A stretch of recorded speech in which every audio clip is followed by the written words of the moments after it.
Hello everyone, welcome back to the Mathematica world. Students, आज हम class 8 का जो वर्कशीट 2 है उसको स्टार्ट करने से पहले डेफिनेटली हम लोग कुछ नए टर्म के बारे में जानेंगे। और मजेदार चीज क्या है पता है, ये सब तुम लोग अपनी सराउंडिंग देख ही लेते हो। जब मोबाइल में टाइप करते हो अमेजोन और फ्लिपकार्ट, वहां पे कभी कभार चलता है ना big billion day, big sale, वो 50% डिस्काउंट, 30% डिस्काउंट। तो मैंने क्या वर्ड यूज किया, डिस्काउंट, है ना। तो इसके बारे में पढ़ेंगे अब हम लोग कि व्हाट इज डिस्काउंट। लाइक लिखा होता है ना गेट के बाहर 50% डिस्काउंट, मतलब तुम लोग सोचोगे कि मैं बहुत मतलब कम दाम में इसको खरीद के ले आया, ऐसा होता है। लेकिन ये जो डिस्काउंट होता है ना, ये कॉस्ट प्राइस के ऊपर काउंट नहीं होता है। मतलब तुम सोचोगे कि एक पैंट का कॉस्ट, सोचो तुमने एक ट्राउजर मंगाया, उसको तुमने 50% डिस्काउंट में खरीदे, इसका रुपीज है 2000, तो 50% डिस्काउंट मतलब तुमने उसको 1000 रुपये में खरीद के ले आए। अब तुम सोचोगे बहुत कम दाम में तो मुझे मिल गया ये चीज़। लेकिन ये जो डिस्काउंट होता है ना, ये हमेशा जो दाम, जो टैग होता है, हर एक शर्ट और पैंट कुछ भी हो चीज़ के ऊपर एक टैग होता है, उसके ऊपर डिस्काउंट लगता है। और उस टैग को क्या कहता है पता है, उसको कहते हैं MRP, मैक्सिमम रिटेल प्राइस। और नहीं तो एक और चीज कहता है MP, मार्क्ड प्राइस, जो मार्क किया गया है MP। और इसको कहते हैं लिस्ट प्राइस भी। कोई एक ज्यादातर ये वर्ड यूज होता है, लिस्ट प्राइस भी यूज होता है, मतलब जो लिस्ट किया गया है। जो सपोज ये शर्ट मैंने खरीदा है, यहाँ पे एक टैग रहता है व्हाइट कलर का, कुछ भी एक ऐसा टैग रहता है इस शर्ट के साथ। तो हम लोग जब इस शर्ट को पहनते, नया शर्ट को, उसको तोड़ के फिर उसको फाड़ के फिर हम लोग पढ़ते ना, तो वही है। तो वो कॉस्ट प्राइस के ऊपर अगर होता तो दुकानदार क्या होता, ऐसे रास्ते में जाके कटोरा लेके भीख मांगता, ऐसा नहीं होता है, ठीक है ना। तो इसीलिए याद रखना, ये डिस्काउंट जो होता है ये मार्क प्राइस के ऊपर होता है और MRP के ऊपर होता है। और जो प्रॉफिट हम लोग काउंट करते, कैलकुलेट करते, वो CP के ऊपर। तो ये अंतर है। तो आज हम लोग मार्क प्राइस के बारे में तो थोड़ा बहुत मैंने बोल दिया है, डिस्काउंट भी बोलेंगे, थोड़ा और डिटेल्स में इसको डिस्कस करेंगे। अच्छा, एक बात कहना है, जो लोग क्लास 7 से हो, मैं फिर से कह रहा हूँ, मेरा पूरा सिलेबस, D.A.V का पूरा सिलेबस क्लास 7 का बना के रखा है। प्लेलिस्ट में जाओ, मिल जाएगा तुम्हें, ठीक है ना, पूरा सिलेबस तुम्हें मिल जाएगा। चलो, तो आज का टॉपिक है हम लोगों का मार्क प्राइस और लिस्ट प्राइस। ओके,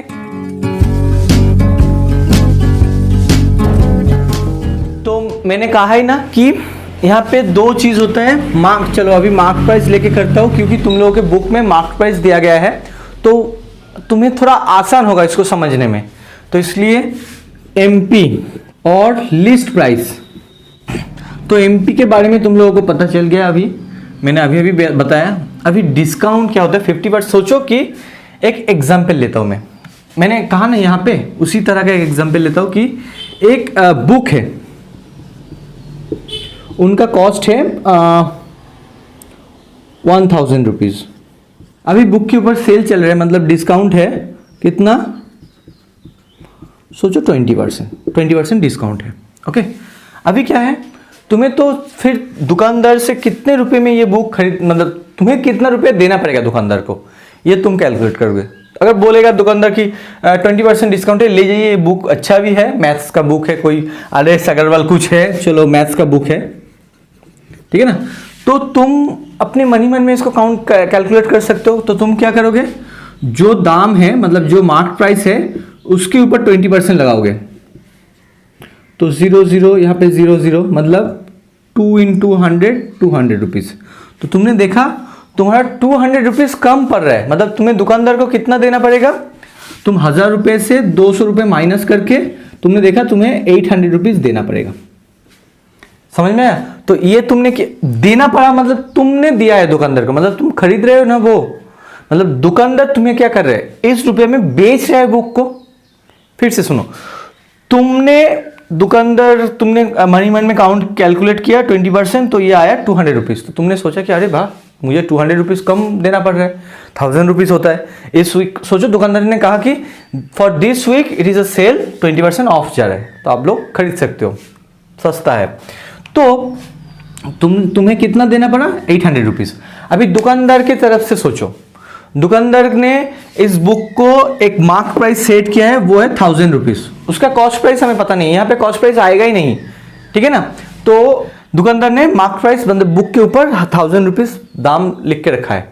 और कहीं भी ये होता भी MRP लिखा रहता है, मतलब ये डिसाइड होता है गवर्नमेंट से कि इससे ज़्यादा इस गुड्स के ऊपर कोई भी नहीं ले सकता है। तो बच्चों एक बात कहना है, हमेशा जो होता है कुछ चीज़ में ये कालाबाजारी होता है। कैसे, लाइक एक मार्क प्राइस तो है और उसका हाई डिमांड है बाजार में, तो वो लोग क्या करते हैं, मार्क प्राइस से भी ज़्यादा दाम ले लेते हैं।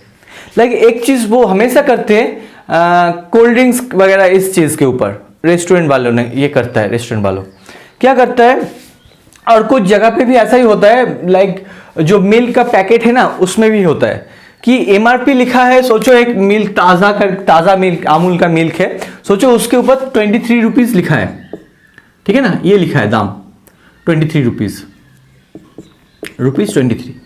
अभी वो लोग क्या करता है, मुझे इसको रेफ्रिजरेटर में रखना पड़ता है, इसलिए ₹1 ज़्यादा, वो लोग क्या करता है, चार्ज करता है 24 रुपीज़।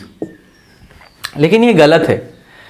गवर्नमेंट से ये ऑर्डर होता है कि MRP मतलब मैक्सिमम रिटेल प्राइस, तुम मतलब अगर किसी का सेट हुआ है, सोचो यहाँ पे MRP है 1000 रुपीज़, गवर्नमेंट से ये सेट किया गया है, तो और नहीं तो कोई फोरम होता है उन लोगों का, वहाँ से सेट किया गया है, तो तुम इससे ज़्यादा रुपीज़ में उसको सेल करोगे तो ये क्राइम होता है, ठीक है ना। लेकिन हमारे देश में तो सब कुछ चलता है, तो इसलिए ये भी क्या बताओ। चलो तो अभी छोड़ो वो सब बात। अभी देखो जो मैथ्स का बुक है उसका 1000 रुपीज़, 1000 रुपये दाम है। अब दुकानदार ने 20% डिस्काउंट लगा के रखा है, तो उनको पता है कि इसको हमें बेचना है, सेल करना है, कितने में, 800 रुपीज़ में। तो बेच रहे हैं मतलब ये सेलिंग प्राइस है ना। अब सुनो, देखो जो कॉस्ट प्राइस होता है शायद इससे ज़्यादा मतलब कम ही होता है, मतलब डिस्काउंट देने के बाद भी दुकानदार को प्रॉफिट रहता है। तो वो लोग क्या करते हैं, स्टॉक क्लियरेंस करते हैं। तुम लोग ये नोटिस किए होंगे कि जब सीजन चेंज होता है, सोचो कि समर से विंटर और विंटर से समर, वो लोग क्या करते हैं, अपना स्टॉक को क्लियरेंस करता है। ड्रेस के बारे में, लाइक समर में जो ड्रेस हम लोग यूज़ करते हैं विंटर में तो नहीं करते ना, विंटर में जैकेट वगैरह यूज़ करते हैं, स्वेटर जैकेट वगैरह। तो वो लोग क्या करते हैं, पुराना जो स्टॉक होता है पहले तो बेच दिया, जितना सेल किया है वो हो गया है। अभी क्या करता है, कम दाम में, ज़्यादातर टाइम में क्या होता है, सेलिंग प्राइस से कॉस्ट प्राइस से वो दाम ज़्यादा ही होता है, लेकिन कम प्रॉफिट। मतलब क्या हुआ, सोचो पहले वो नॉर्मल टाइम में एक शर्ट है और एक पैंट है, कोई भी हो, उसको वो 1000 रुपीज़ में बेच रहे हैं एक शर्ट को। सोचो ये मैंने जो मतलब मैंने पहना है, ये 1000 रुपया दाम है इसका, ठीक है ना। अभी इसको तुम नॉर्मल टाइम में खरीदोगे तो 1000 रुपीज़ दुकानदार चार्ज करेगा, और दुकानदार ने इसको खरीदा है, उसका मतलब ये दुकानदार का सेलिंग प्राइस है, तो उसने खरीदा है सोचो 600 रुपीज़ में, मतलब नॉर्मल टाइम में उसको 400 रुपीज़ प्रॉफिट होता है। लेकिन दुकानदार ने अभी सोचा कि अभी चलो विंटर आ रहा है तो इसको तो क्लियर करना है, नहीं तो दुकान में रखेगा कहाँ, तो स्टॉक क्लियर करना पड़ता है। तब क्या करते हैं वो लोग, इसको थोड़ा कम दाम में, सोचो इसको उन्होंने 20% डिस्काउंट में बेच दिया है। अभी बताओ 1000 में 20% मतलब क्या होता है, 200 रुपीज़। तो 200 रुपीज़ डिस्काउंट दे दिया, मतलब ये नॉर्मल टाइम में ये सेलिंग प्राइस है, ठीक है ना। अभी ये क्या बन रहा है, MP मार्क प्राइस। तो 20% डिस्काउंट मतलब इसके ऊपर डिस्काउंट होगा, तो 1000 में 20% मतलब 200 रुपीज़ होता है। तो अभी दुकानदार का सेलिंग प्राइस चेंज हो गया, तो वो हो गया 800, फिर भी उसको 200 रुपीज़ प्रॉफिट हो रहा है। देखो यहाँ पे CP है और यहाँ पे SP, अभी का SP सीजन चेंज के टाइम में, ऐसा सोचो। तो क्या हुआ, तो प्रॉफिट क्या हो गया, 800 माइनस 600, तो 200 रुपीज़ ये प्रॉफिट हो गया। लेकिन पहले प्रॉफिट कितना होता था, इनको माइनस करो, मतलब 400 रुपीज़। तो ऐसा सब कुछ होता है, ठीक है ना, ये जान के रखना है तुम लोगों को। तो अभी इसका फॉर्मूला जो मैंने ये सॉल्व किया, इसका फॉर्मूला कैसे होगा देखो, तो ये इंपॉर्टेंट है यहाँ पे। तो मार्क प्राइस जो होता है वो क्या होता है, यहाँ पे मैंने क्या किया, mark price equals to 1000 rupees था और सेलिंग प्राइस इक्वल्स टू 200, तो ये 20% मतलब जो 200 रुपीज आया ये क्या था, डिस्काउंट। मतलब सेलिंग प्राइस प्लस डिस्काउंट होता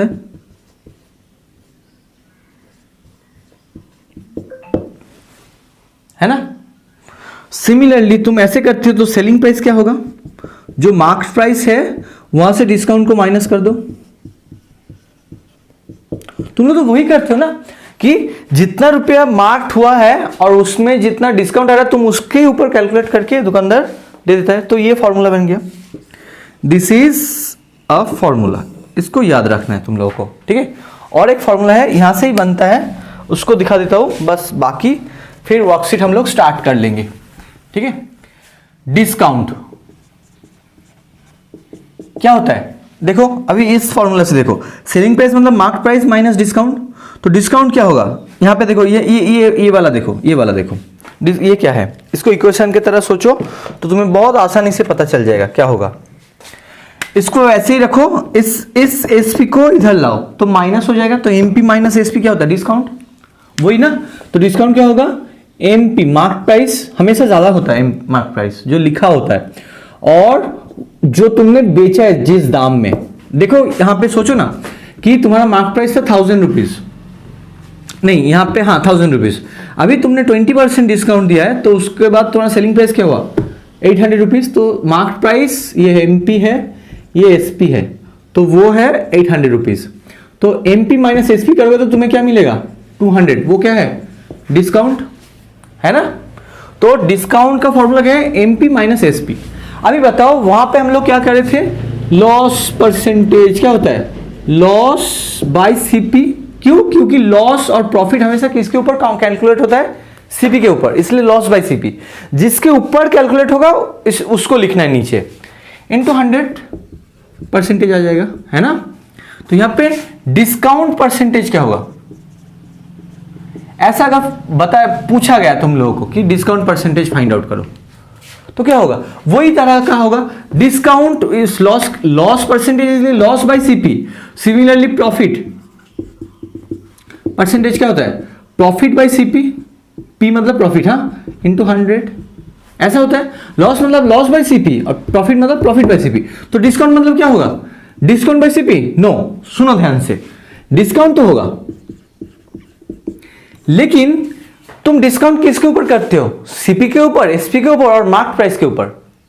मैंने कहा ना अभी भी, जो टैग हुआ होता है, जो लिखा हुआ होता है वो मार्क प्राइस है, उसके ऊपर हम लोग डिस्काउंट देते हैं। तो इसीलिए डिस्काउंट बाय एमपी होगा, जिसके ऊपर लॉस प्रॉफिट हमेशा सीपी के ऊपर काउंट होता था, इसलिए loss by CP, profit by CP हो रहा है। यहां पे डिस्काउंट जो है वो मार्क प्राइस के ऊपर कैलकुलेट हो रहा है, इसलिए डिस्काउंट बाय मार्क प्राइस, फिर 100, चलो 100 मल्टीप्लाई करना है परसेंटेज। इसको और ठीक से लिखोगे तो क्या होगा, डिस्काउंट मतलब क्या है, MP minus SP by MP into 100%। तो ऐसे याद रखो, इस तरह से, ये नया चीज है ना, तो इस तरह से याद रखो, लॉस बाय सीपी, क्योंकि सीपी के ऊपर काउंट होता था, प्रॉफिट मतलब प्रॉफिट बाय सीपी, सीपी के ऊपर प्रॉफिट काउंट होता है। यहां पे डिस्काउंट किसके ऊपर होता है, एमपी के ऊपर, मार्क प्राइस के ऊपर, इसलिए discount bye MP into 100%। Okay, और क्या फॉर्मूला है देख देता हूं। अच्छा, एमपी कैसे फाइंड आउट करोगे, अगर डिस्काउंट परसेंटेज दिया होगा तो वो फॉर्मूला से भी कर सकते हो, नहीं तो सिंपल मेथड में कर सकते हो। क्या करोगे, अगर चलो इसको रब करना है, अगर सोचो ये लास्ट फॉर्मूला है, बाकी हम लोग वर्कशीट स्टार्ट करेंगे। एमपी मार्क प्राइस क्या है, मार्क प्राइस मतलब डिस्काउंट माइनस एसपी,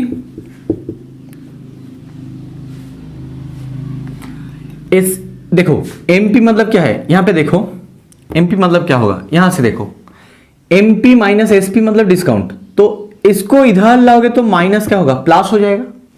तो एमपी मतलब माने सेलिंग प्राइस प्लस डिस्काउंट।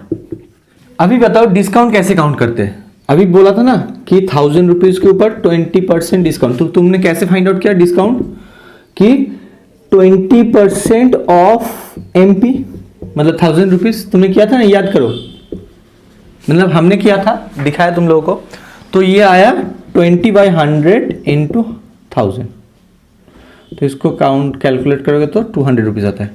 तो यहाँ से फॉर्मूला बनाओ ना, 20% क्या है, डिस्काउंट परसेंटेज। तो डिस्काउंट मतलब डिस्काउंट परसेंटेज, डी परसेंटेज मैंने लिख दिया है, इनटू एमपी, ये फॉर्मूला होता है।